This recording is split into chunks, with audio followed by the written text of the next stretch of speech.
Саламатсыздарбы, урматтуу Facebook колдонуучулар. Мурда биз көчө анонсто айтып кеткендей эле, бүгүн биздин министрлердин орун басары Маметов Медетбек Райымбердиевич түз эфирге чыгууда. Бул жакта биз бүгүн биотүрдүүлүктү сактоо жана өзгөчө корголуучу жаратылыш аймактарын өркүндөтүүгө байланыштуу суроолорго жооп берет. Суроолоруңуздар болсо түз эфирге кошулуп бере берсеңиздер болот. Ал эми азыр Медетбек Райымбердиевич жалпы жасалып жаткан иштер боюнча кенен айтып бермекчи. Урматтуу мекендештер, саламатсыздарбы? Кыргыз Республикасынын жаратылыш ресурстары, экология жана техникалык көзөмөл министрлиги биологиялык ресурстарды сактоо, коргоо жана сарамжалдуу пайдалануу чөйрөсүндө иш жүргүзөт. Биздин ишмердүүлүгүбүз боюнча бир аз токтолуп кетсем, бул биринчиден Кыргыз Республикасынын президенти Садыр Нуркожоевич Жапаровдун 2022 жылды тоо экосистемаларын коргоо жана климаттык туруктуулук жылы деп жарыялоо жөнүндө жарлыгынын алкагында 2022 жылдын 12 мартында Жашыл Мурас улуттук компаниясы башталды. Ушул күнгө Кыргыз Республикасынын аймагында 5,4 миллион көчөт отургузулду. Учурда министрлик тарабынан башка мамлекеттик органдар менен биргеликте көчөттөрдүн күзгү отургузулушун инвентаризациялоо жүргүзүлүүдө. Экинчиден, айлана чөйрөнүн коргоонун коомдук инспекторлору жөнүндө жоба иштелип чыкты жана бекитилди. Учурда жалпысынан 45 жаранга айлана чөйрөнү коргоо боюнча коомдук инспектор статусу ыйгарылды. Алар менен айлана чөйрөнү коргоо жана экологиялык коопсуздукту камсыз кылуу боюнча коомдук контролдоо чөйрөсүндө өз ара аракеттенүү боюнча иштер бүгүнкү күндө жүргүзүлүүдө.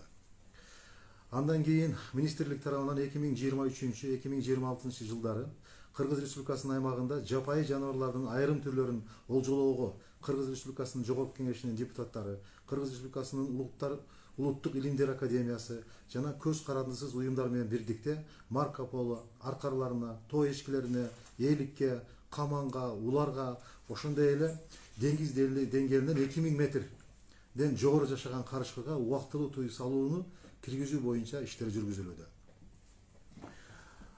Министрлик тарабынан жаратылышты коргоо мыйзамдарын бузуу фактылары жөнүндө жарандардын кайрылууларына ыкчам жооп берүү кайтаруу максатында айлана чөйрөнү коргоо боюнча 108 ыкчам байланыш номерлери түзүлдү. Азыркы учурда ишеним телефонунун кызматкерлерин тартуу боюнча иштер жүргүзүлүүдө жана жакынкы мезгилде ишеним телефондору иштей баштайт. Кечиресиз, Медетбек Райымбердиевич, суроолорго өтөлөлү, кичинене. Өтөлөлү, анан уланта беребиз. Саламатсызбы, Медетбек Райымбердиевич, токойчулардын жана эгерлердин эмгек маянасын жогорулатуу планда барбы? Учурда алардын эмгек маянасы канча? Гүлмира Тургунбаева колдонуучу. Токойчулардын жана эгерлердин эмгек акысы боюнча мына биз баарыңыздарга белгилүү, быйыл 2022 жылдын 1 августунан 434 министрлер кабинетинин токтому чыккан. Бул жерде мамлекеттик кызматчылардын категориясына кирбеген жана мамлекеттик мекемелерде, анын ичинде Кыргыз Республикасынын аткаруу бийлигинин мамлекеттик органдарынын ведомстволук мекемелеринде иштеген кызматкерлерге эмгек акы шарттары жөнүндө токтомуна ылайык эмгек акы жогорулаган. Токойчулар мурда 5-6 миң сомдон алып аткан болсо, бүгүнкү күндө булар 15 миң сомдон андан ашык алып калышты. Бул болсо ошол 7040 сом өлчөмүндөгү минималдуу базалык ставка дагы белгиленген. Бүгүнкү күндө ошол айта кетсек, 3 эсеге көбөйүп калды 1 августтан баштап. Кийинки суроо Муслим Ражапбаев дейт. Климаттын өзгөрүүсүнө ыңгайлашууда кандай чаралар көрүлүп жатат дейт. Климаттык өзгөрүүгө байланыштуу эми бул билесиңер, ар бир жыл сайын мамлекеттик жаратылыш парктарынын жерлерине 30 гектардын тегерегинде ар кандай ийне жалбырактуу жана жазы жалбырактуу көчөттөр отургузулуп турат. Өзгөчө корголуучу жаратылыш аймактарынын аянтын кеңейтүү иштери жүрүп жатат бүгүнкү күндө. Тактап айтсак, Ош областынын Чоң Ала районунда Чоң Алай мамлекеттик жаратылыш паркы ашуу иш-чаралары жүрүп жатат. Ал жерде 63 миң гектардан ашык жер аянтында ошондой эле Самаркандек Баткен облусунда Самаркандек айылынын аймагында дагы Маныген түстүү тоолорун сактап калуу максатында жаратылыш эстеликтери корукчасын заказник уюштуруу иштери жүрүп жатат. Анын аянты 8160 гектарды түзүп атат. Ал эми 2023 жылга карата Нарын областынын Актала жана Ат Баш райондорунун аймагында Баткен областында жайгашкан Арка Токой чарбасынын базасында ошондой эле министрлер кабинетинин 22-26 жылдардын иш планына киргизилген. Бул эми мына Кыргыз Республикасынын министрлер кабинетинин 2022 жылдын 7 октябрындагы 554 микро коруктарды жана жергиликтүү маанидеги өзгөчө корголуучу жаратылыш аймактарын түзүү жана алардын иштөө тартибин бекитүү жөнүндө токтому чыккан. Ошол токтомдо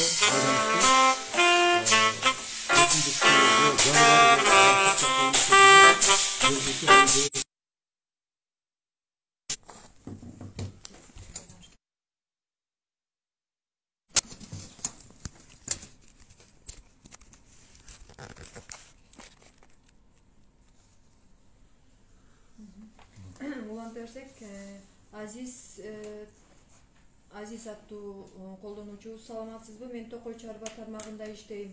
Мен билгени Кыргызстан токойлорунун орточо жашы 120. Бул өтө чоң көрсөткүч.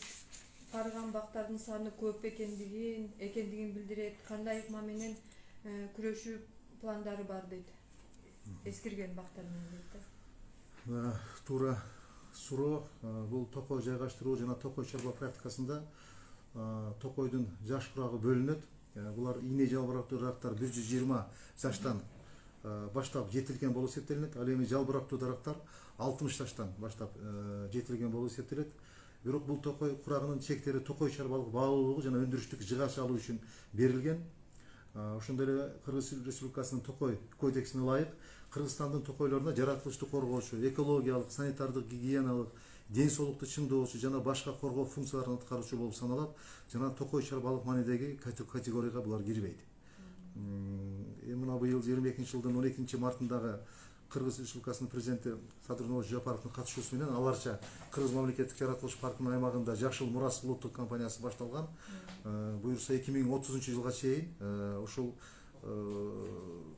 карата өлкөнүн калкынын табигый өсүшүнүн эске алуу менен жалпысынан 70 миллиондон ашык көчөт отургузуу жана өстүрүү пландалууда. Иса Доталиев, саламатсызбы? Кочкор районунун аңчылык чарбасынын жерлерине качан конкурс болот дейт?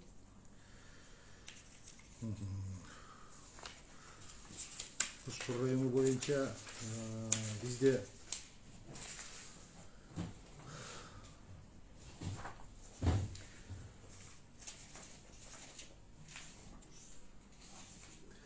бул боюнча жакында эле бизге арыз келип түшкөн. Кабинет министрлигине дагы келип түштү. Биздин министрге дагы келип арыз келип түшкөн.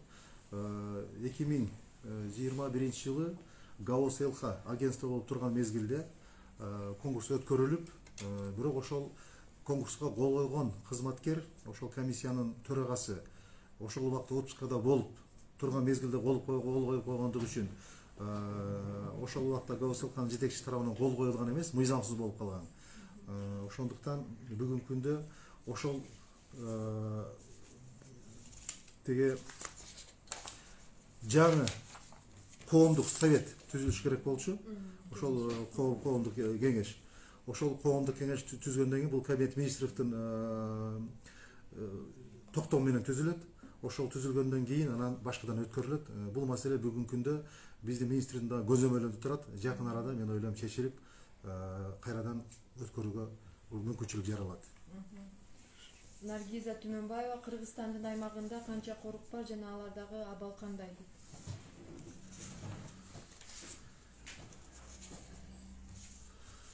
Кыргызстандын аймагында бүгүнкү күндө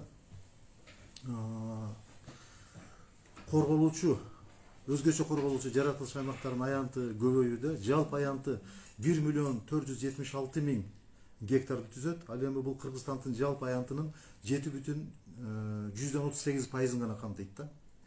Анын ичинен 10 мамлекеттик жаратылыш коругу бар, бул 509.000 гектар. 13 мамлекеттик жаратылыш паркы бар, алар 724.000 гектар. 64 корукчалар, бөлүп айтсак 8 токой, 23 ботаникалык 19 геологиялык, 2 комплекстүү жана 12 аңчылык зоологиялык корукчалар заказниктер. Жалпы аянтта 241 000 гектарды түзөт. Кийинки суроо Кумар Али, саламатсыздарбы? Токойлорду, бадалдарды, чөптөрдү жок кылуунун алдын алуу боюнча кандай иш-чаралар жүргүзүлүүдө? Токойлорду, бадалдарды, токойлордогу жана айтканда жана керексиз чөптөр менен күрөш деген мааниде окшойт да, анан токойлорду, бадалдарды, чөптөрдү деген кандай? Эми азыркы учурда биологиялык ар түрдүүлүктү, жалпы эле жаратылышты коргоочулар жамааттарынын саны бул барган сайын өсүп өнүгүүдө. Ошол суроо болуп атабы? Ошол жанагы кереги жок чөптөр менен жок кылуу. Токойлорду, бадалдар, чөптөрдү жок кылуунун алдын алуу боюнча Зурукка жокту ушунча менин түшүнүгүм боюнча да. Токойлорду, бадалдарды, чөптөрдү жок кылуунун алдын алуу жөнүндө бадалдарды, чөптөрдү жок кылуу. Ал суроого мен жооп бердим окшойт башында. Суроо жооп бердим, жооп кетти ооба. Андан кийин эки Сүйүнбек Шамшиев аттуу колдонуучубуз эки суроо бериптир. Бул лицензия боюнча экен, аны алмаз. Лицензия боюнча биз эми бир дагы суроону жоопсуз калтырбайбыз. Мен ойлойм ал боюнча жазуу түрүндө жооп беребиз. Андан кийинки суроого өтө берели. Кыргызстанда сейрек кездешүүчү жаныбарларды атууга мораторий киргизүү же аңчылыкка толук тыюу салуу идеясы жөнүндө кандай ойдосуз? Ал боюнча министрлик 2023-2026 жылдардан баштап жапайы жаныбарлардын айрым түрлөрүнө, атап айтканда марко поло, тоо аркарларына, тоо эчкиге, элик, каманга, уларга, ошондой эле 2000 метрден жогору жашаган карышкырларга олжолоого убактылуу тыюу салууну пландаштырууда. Бул карышкыр браконьердик фактыларынын тобокелдигине байланыштуу карышкырларды жана чөйлөрдү атууга уруксат алууда бул тизмеге кошулду. Бул тыюу салуу киргизилгенде деңиз деңгээлинен 2000 метрден жогору жерде ок атуучу курал менен жүрүү мыйзамсыз болот. Жаныбарлардын мен жогоруда айткан түрлөрү ушул бийиктикте жана андан жогору жүрүш керек да, жашаш керек. Учурда ошол Кыргыз Республикасынын жогорку кеңешинин дагы депутаттары, Кыргыз Республикасынын улуттук илимдер академиясы, өкмөттүк эмес уюмдар менен бирдикте жапайы жаныбарлардын саны боюнча эсепке алуу иштери жана акыркы 5 жылда олжолонгон жапайы жаныбарларга кронологиялык изилдөөлөр жүргүзүлүүдө. Бул боюнча мен ойлойм бир топ жумуштар аткарылып атат. Жакында биз толук колдойбуз бул идеяны, министрлик. Кийинки суроо Нурлан Батырканов. Кыргызстанда жылына канча дарак отургузулат? Бакты отургуза турган жерлерди кантип аныктайсыздар дейт.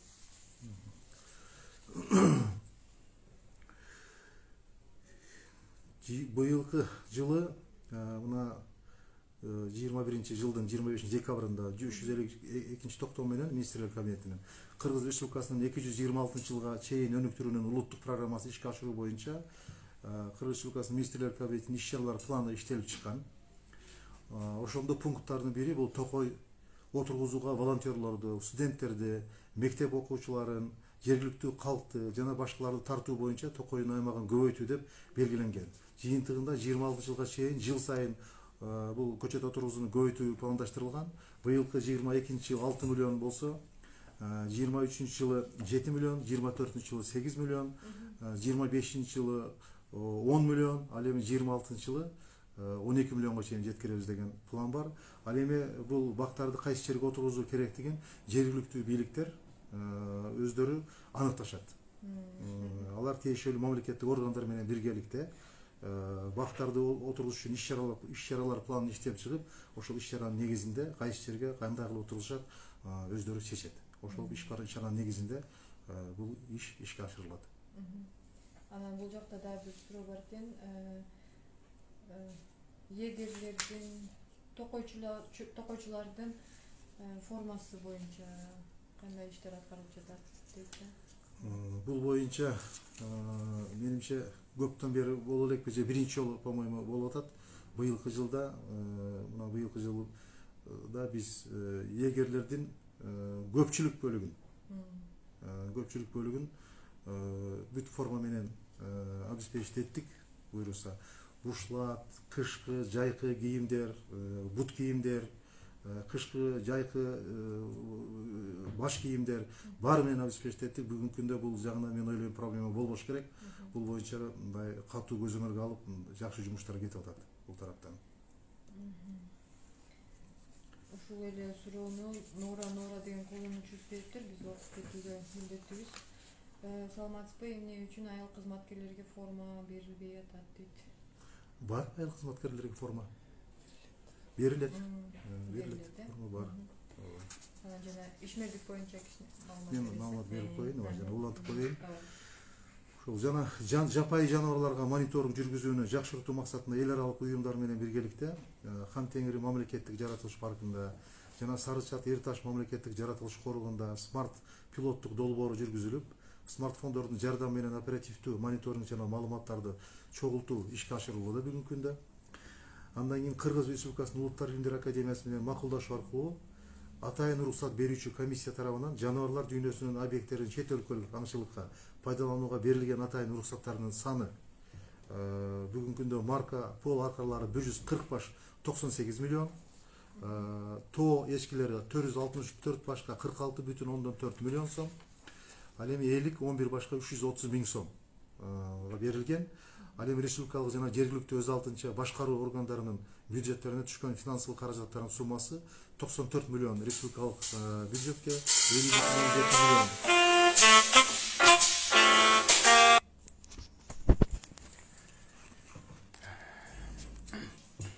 50,7 миллион жергиликтүү өз алдынча башкаруу органдарынын бюджетине, жалпы суммасы 144,7 миллион сом которулган. Андан кийин сасык фирула 211,6 тонна, 40 уруксат берилип атат. Афлатун пиязы 184 тонна, 13 уруксат берилип атат. Ички жалбырактуу диктанус ясенец 184 тонна, 12 уруксат берилип жатат.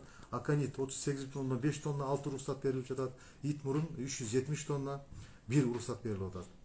Анан дагы айтып кете турган нерсе, бул браконьерликке каршы күрөш 2022 жылдын отчеттук мезгилинде министрлик тарабынан 13,8 миллион сом суммасында браконьерлик фактылары аныкталган, 7,3 миллиону анын ичинен бүгүнкү күндө өндүрүлгөн. Жапайы жаныбарларды мыйзамсыз жок кылуу 49 факт, дарактарды мыйзамсыз кыюу 141 факт, өсүмдүктөрдү мыйзамсыз жыйноо 13 факт, мыйзамсыз балык кармоо жана торлорду колдонуу 73 факт аныкталган. Бул материалдардын, бул фактылардын баарысы боюнча тиешелүү материалдардын бардыгы административдик жана кылмыш жоопкерчилик чараларын көрүү максатында укук коргоо органдарына өткөрүлүп берилип, бүгүнкү күндө каралууда. Анан эми дагы бир белгилеп кете турган нерсе, бул өзгөчө корголуучу жаратылыш аймактары, бул чакан корукту жана жергиликтүү маанидеги өзгөчө корголуучу жаратылыш аймактарын түзүүнүн жана иштебүүсүнүн тартиби иштелип чыгып, министрлер кабинетинин үстүбүздөгү жылдын 7 октябрындагы 554-токтом менен бекитилди. Өзгөчө корголуучу жаратылыш аймактарында илимий изилдөө иштерин уюштуруунун жана жүзөгө ашыруунун тартиби иштелип чыгып жана бекитилди. Кыргыз Республикасынын министрлер кабинетинин өзгөчө корголуучу жаратылыш аймактарына баруунун типтүү тартиби бекитүү жөнүндө токтомунун долбоору иштелип чыкты. Бул токтом кабыл алынса, өзгөчө корголуучу жаратылыш аймактарына баруу тартиби кыйла жолго салынат жана бир топ иретке тартипке келет деген үмүттөбүз. Анан өзгөчө корголуучу жаратылыш аймактарынын ишмердигин жакшыртуу жана толук кандуу каржылоо максатында программалык бюджеттештирүү менен айкалышкан алардын башкаруу планынын колдомосу дагы иштелип чыкты. Бир топ бүгүнкү күндө ушундай жумуштар аткарылып атат. Буюрса булардын баардыгы ишке ашып келүүдө. Баары толук кандуу ишке ашкандан кийин биздин жарандар деле бир топ мындай маалымат берип турабыз такай. Анан мындай элдер деле байкайт деп ойлойм да. Рахмат, урматтуу Facebook колдонуучулары, ушуну менен түз эфирибиз аяктоодо. Суроолоруңуздарга, калган комментарийлерге калтырып коюңуздар. Ага биз жеке кат менен жооп беребиз. Сөзсүз жооп беребиз. Чоң рахмат.